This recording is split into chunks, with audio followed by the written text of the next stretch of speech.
Aku buka aja. Udah ini.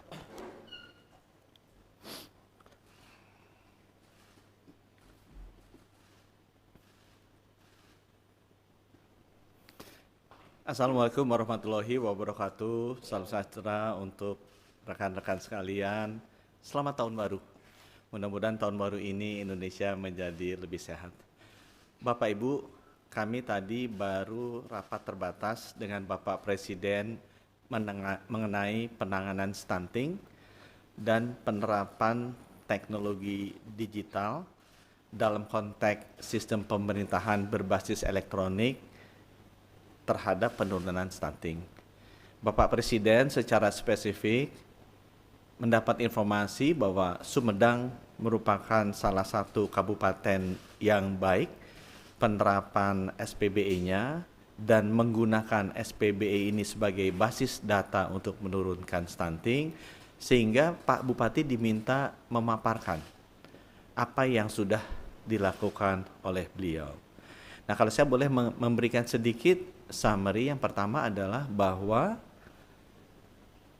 Pak Bupati selain membangun sistem pemerintahan berbasis elektronik yang bagus di Sumedang, juga sudah berhasil mengorkestrasi orangnya, bisnis prosesnya, dan sistem data elektroniknya menjadi satu, sehingga beberapa program-program pemerintah, bukan hanya stunting sebenarnya, beliau juga sudah memperbaiki program kemiskinan, program kemudahan memberikan izin, itu jadi jauh lebih baik. Jadi arahan Bapak Presiden adalah tolong dipastikan semua kabupaten kota nanti didorong penerapan sistem pemerintahan berbasis elektroniknya. Koordinasi dengan Menpan RB. Kemudian khusus untuk stunting, beliau menyarankan agar ditentukan di bawah koordinasi Bapak Wapres, Bapak Menko PMK, dan Kepala BKKBN untuk memilih bisa 20, sampai 30, atau sampai 50 kabupaten kota yang memang sudah baik nilai SPBE-nya, sistem pemerintahan berbasis elektroniknya, dan juga stuntingnya tinggi, agar apa yang sudah dilakukan di Sumedang ini bisa langsung direplikasi. Malah arahan Bapak Presiden, Pak Bupati langsung dikirim ke sana untuk bisa membantu replikasi.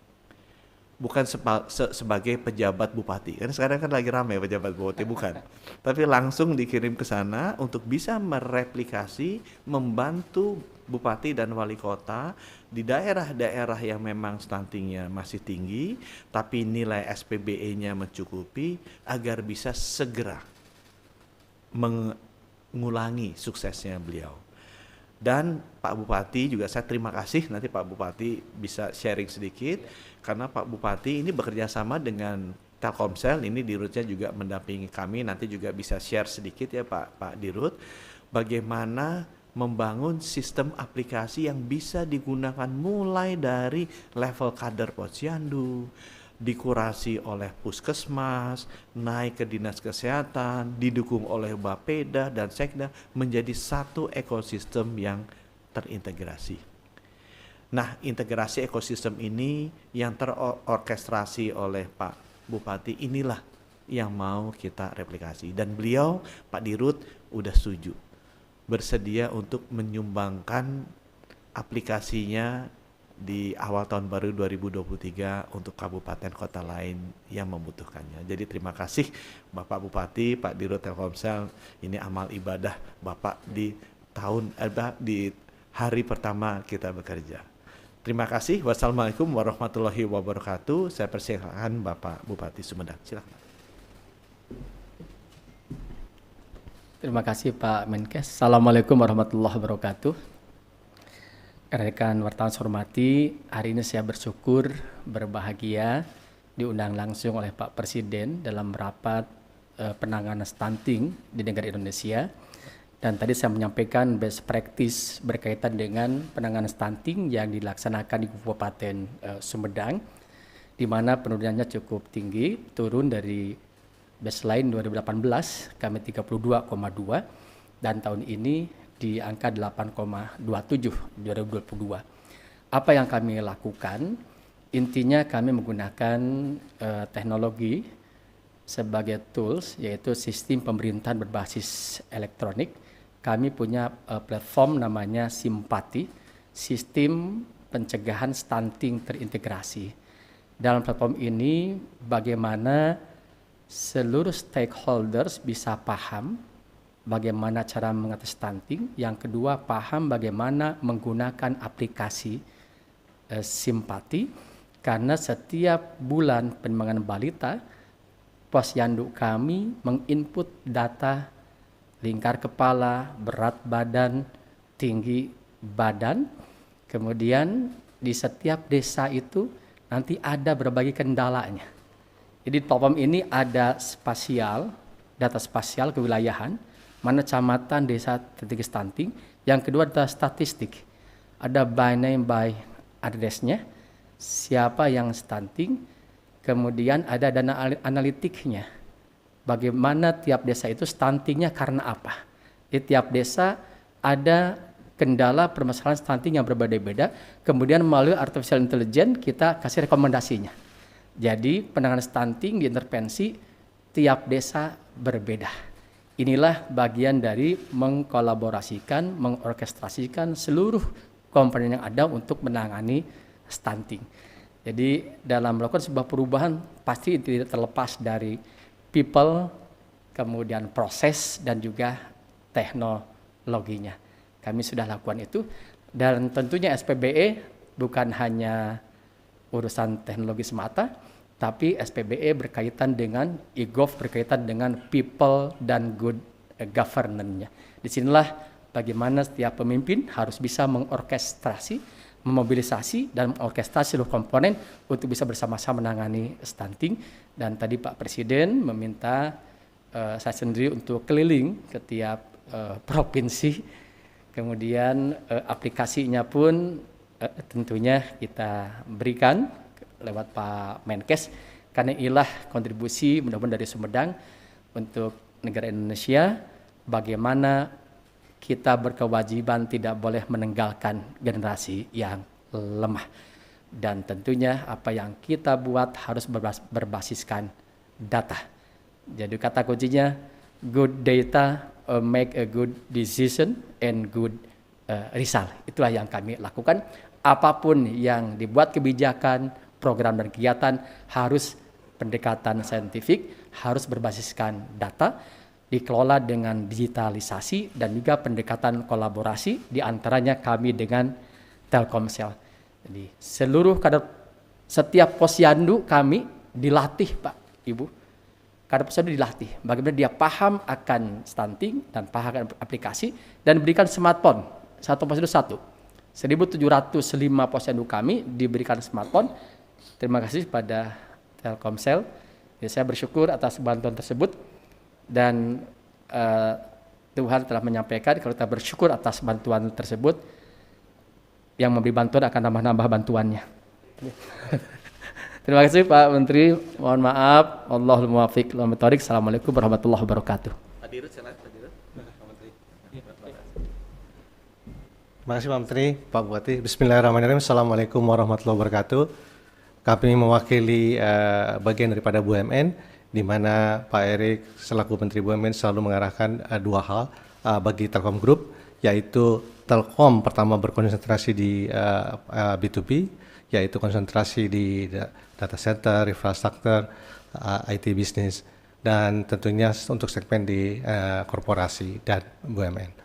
Dan yang kedua adalah Telkomsel berkonsentrasi dalam B2C, dan tentunya kita yang berhubungan dengan konsumer, dan ini adalah salah satu program CSR Telkomsel, bagaimana Telkomsel mengembangkan aplikasi bersama dengan Bupati Sumedang, dan kita mengeluarkan aplikasi yang disebut dengan Simpati. Kebetulan brand kita adalah namanya Simpati, jadi terus diingat agar masyarakat selalu mengingat Simpati. Mungkin Bapak Visi Sumedang Simpati juga. Visi Sumedang juga Simpati. Nah, mudah-mudahan kolaborasi ini berjalan terus, dan tentunya Telkomsel bagian daripada BUMN untuk terus mendukung program kerjasama baik dengan pemerintah kabupaten atau kota yang bisa membuat impact bagi kesejahteraan maupun salah satu dalam hal ini pengentasan stunting yang nilainya pada saat 2014 sangat tinggi Pak Menteri ya, sangat tinggi, dan alhamdulillah disampaikan oleh Pak Bupati di Kabupaten Sumedang sudah mencapai 8,27%, sudah cukup jauh katanya di bawah target dari tahun 2024. Mungkin itu saya bisa sampaikan. Wabillahi taufiq hidayah. Assalamualaikum warahmatullahi wabarakatuh.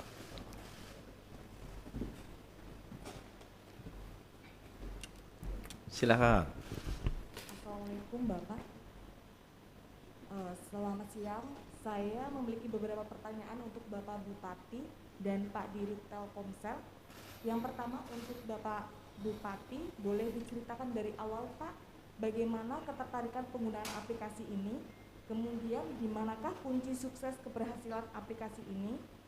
Lalu kendala apa saja yang telah dihadapi awal saat dimulainya penggunaan aplikasi ini? Kemudian untuk Bapak Dirut Telkomsel, bagaimana awal keterlibatan Telkomsel dalam kegiatan ini? Kemudian apakah semua warga di Kabupaten Sumedang sudah terkoneksi dengan aplikasi ini? Terima kasih Pak. Silakan Pak Bupati. Terima kasih pertanyaannya. Apa yang menjadi background Sumedang melakukan ikhtiar seperti ini?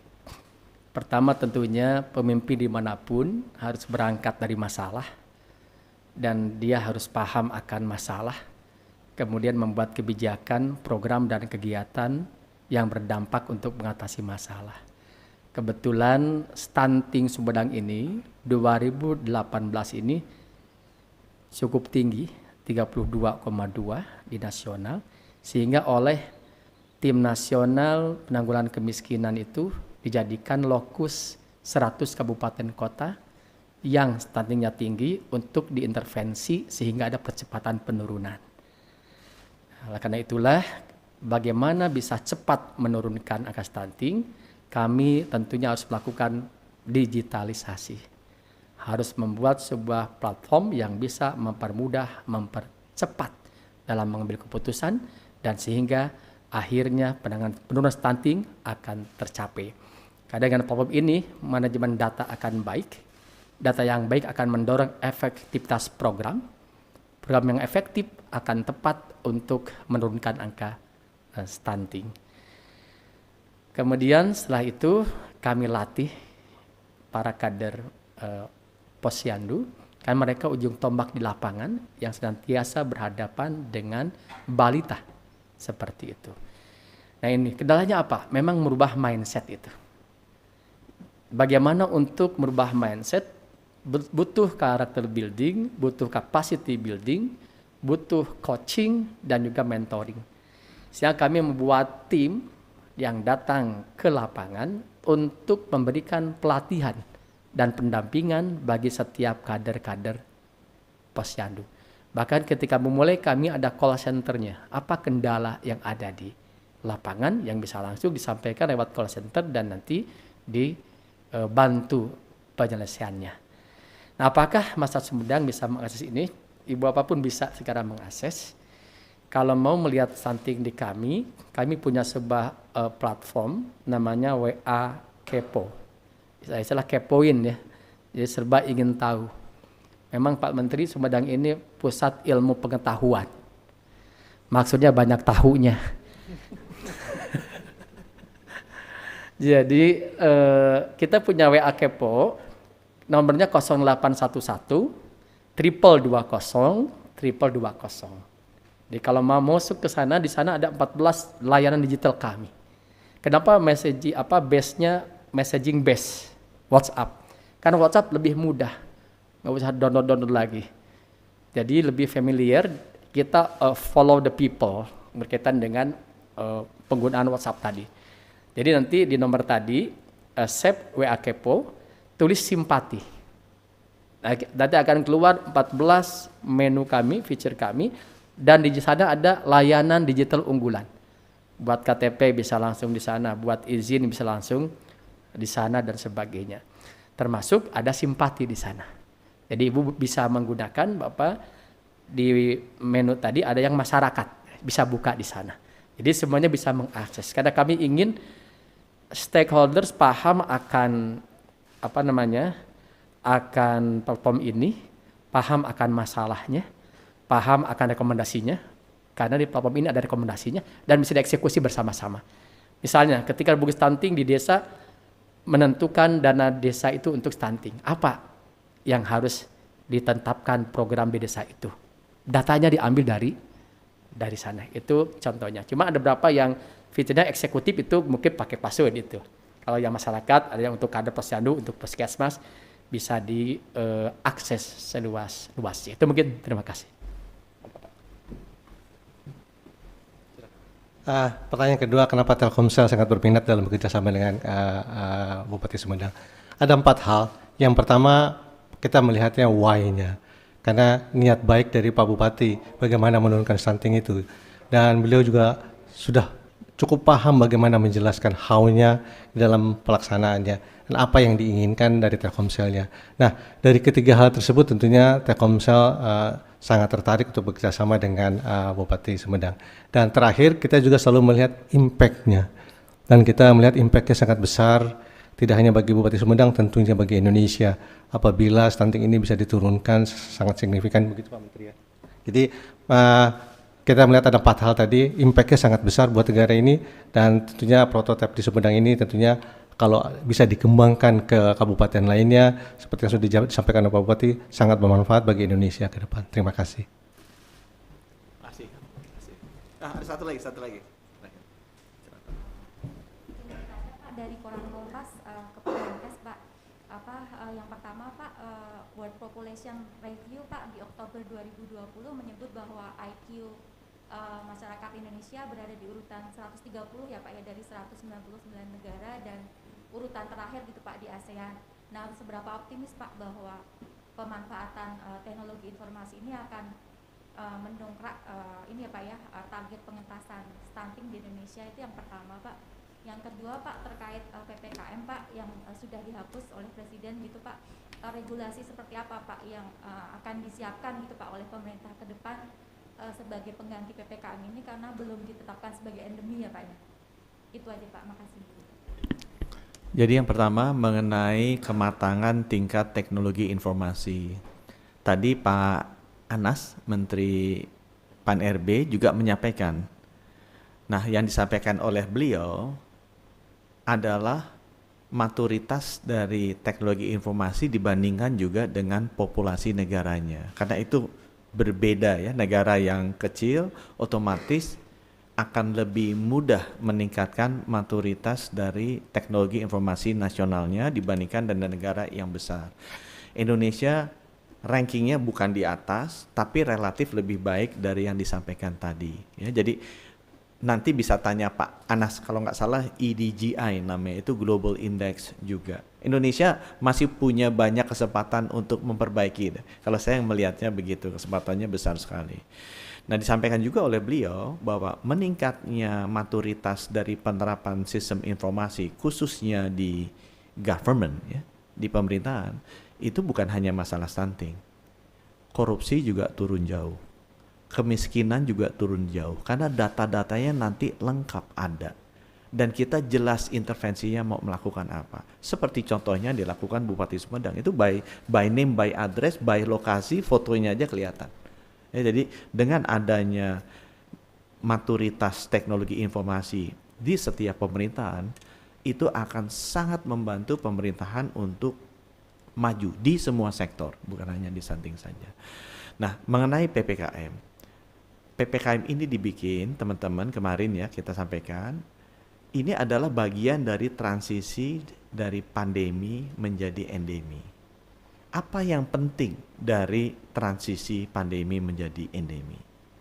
Ini adalah mengurangi intervensi pemerintah, meningkatkan partisipasi masyarakat secara bertahap. Ya. Karena teman-teman lihat, flu kan sudah endemi kan? Ada nggak intervensi pemerintah? Mesti pakai payung kalau hujan, mesti minum paracetamol kalau sakit? Nggak ada kan? Atau misalnya demam berdarah kan endemi ini. Terjadi terus nggak terjadi karena Penularan virus itu nggak selesai 2 tahun, itu bisa puluhan tahun bahkan ratusan tahun. Tapi apakah demam berdarah ada intervensi pemerintah? Mesti semprot nyamuk, kalau lagi tinggi jangan keluar, enggak. Ya. Karena di seluruh dunia, intervensi kesehatan yang paling baik itu datang dari diri sendiri masyarakat. Ya. Menggunakan modal sosial mereka untuk membangun. Jadi sifatnya lebih inklusif, lebih membangun gerakan. Bukan eksklusif, harus didrive oleh pemerintah, bukan sifatnya program. Ini gerakan konsepnya. Nah, oleh karena itu, teman-teman, justru dalam implementasi strategi dari pandemi menjadi ini, kita kurangi secara bertahap intervensinya. Intervensi itu aturannya, regulasinya, maksanya itu. Supaya apa? Supaya kembali menjadi partisipasi masyarakat. Jadi memang tidak ada rencana untuk mengganti aturannya. Justru kita kurangi aturannya. Kenapa? Karena PPKM ini kan hanya aturan untuk pergerakan ya. Aturan untuk pembatasan kegiatan masyarakat. Yang dibatasi kegiatannya. Kegiatannya terutama pergerakan sama kerumunan. Kalau kerumunan batasi, pergerakan mobilitas dibatasi. Nah, ini sudah kita lihat tidak diperlukan lagi intervensi pemerintah. Biarkan masyarakat kembali berpartisipasi. Kenapa? Karena imunitas sudah tinggi dan kita sudah memiliki intervensi medis. Dulu kan nggak ada, obatnya belum tahu, vaksinnya belum tahu. Jadi daripada masyarakat kena masuk rumah sakit meninggal, ya udahlah kita batasin gerakannya, nggak boleh kemana-mana. Tapi kan ini buat sosial ekonomi nggak bagus kan. Nah sekarang begitu kita udah imunitasnya udah tinggi, kita sudah tahu obatnya apa kalau sakit, vaksinasi udah tahu, kita lepas aturan mengenai yang membatasi kegiatan masyarakat. Nah, background seperti ini perlu disampaikan oleh teman-teman ke masyarakat juga. Terakhir ya, Ya, Pak, kan di tahun 2000 Andira dari Safety Day, Pak Budi di tahun 2023 ini kan fokus dari pemerintah akan banyak teknologi berhubungan dengan kesehatan. Apakah nantinya akan ada aplikasi terpisah atau semua itu akan disatukan di satu aplikasi? Dan masih berhubungan dengan COVID-19 sendiri, kan kita sudah ada Peduli Lindungi. Apakah nanti ke depannya Peduli Lindungi ini juga akan ada semacam digunakan untuk isu kesehatan lain atau gimana Pak? Terima kasih. Memang dalam rangka payung sistem pemerintahan berbasis elektronik, arahan Bapak Presiden kita akan mengintegrasikan data pemerintahan. Nah, integrasi data pemerintahan ini sudah ada strateginya. Bapak Presiden juga sudah tanda tangan Perpresnya, sistem pemerintahan berbasis elektronik. Di mana semua data ini akan masuk jadi satu data Indonesia. Gitu kan? Satu data Indonesia. Data kesehatan, data keuangan, data sosial, data sumber daya alam itu masuk jadi satu data Indonesia. Nah, kami adalah subsektornya. Kita bikin sistem teknologi informasi yang namanya Satu Sehat. Jadi bagian dari satu data. Indonesia itu satu data Indonesia, kita Satu Sehat. Nah, ini sudah ditandatangani 17 Agustus kemarin. Kita kasih deadline. Sampai 2023 semua fasilitas kesehatan, rumah sakit contohnya, semua puskesmas, semua klinik, semua apotek, semua laboratorium harus terintegrasi datanya ke Satu Sehat. Gunanya supaya apa? Supaya nanti bisa dimanfaatkan oleh masyarakat.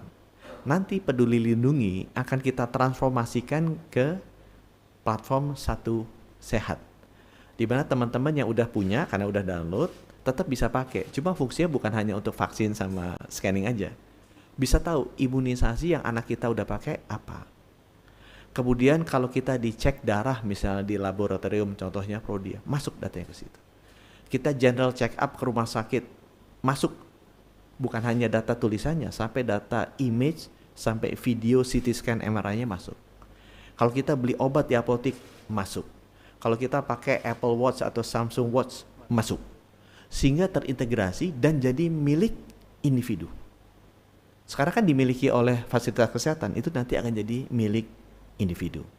Sehingga kalau dia sakit, dia bisa share data itu ke dokter. Dokternya langsung lihat 5 tahun terakhir recordnya ini seperti apa, rajin lari ini, jantungnya sehat kok.